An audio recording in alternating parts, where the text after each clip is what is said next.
One of the things that often will come out when I've spoken at events or done panel discussions is kind of the biggest learnings or failures that recruitment businesses have had. And I always talk about one of the kind of key trends that I always see is appointing the wrong leader to grow the US business. Now you've transitioned from consultant into leader of the UK business, and now you're leading the US business.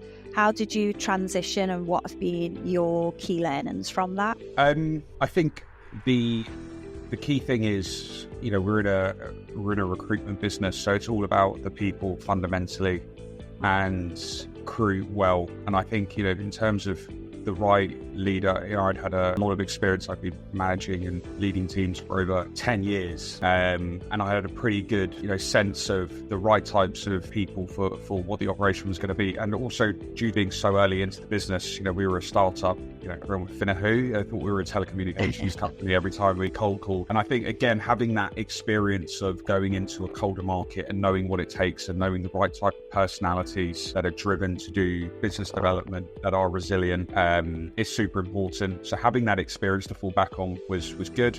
And I think, as a leader, was being able to try and identify people that you think would be able to operate in, it's not a pure startup environment. We get a lot of help from our UK business. We've got good credentials, but in terms of the US market that hadn't worked with us, we are. So I think, the ability to understand who's going to be resilient, who's going to be happy to do lots of business development, who's going to be happy and emotionally resilient enough to take both a lot of highs and a lot of lows, and to be able to just see that as the job and to cut through all the noise.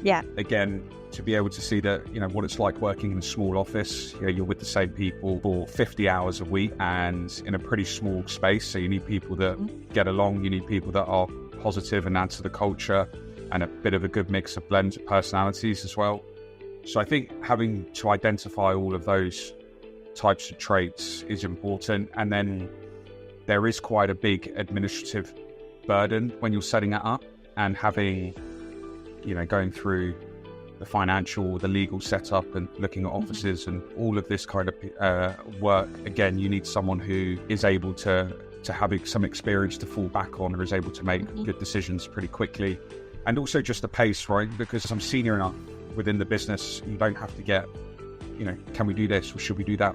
So therefore you can just move a lot quicker than what you would have had to if you keep having to go back to the head office to say, what do you think about buying some pencils and pens and all of this kind of stuff. So again, I think a bit of a multitude of things.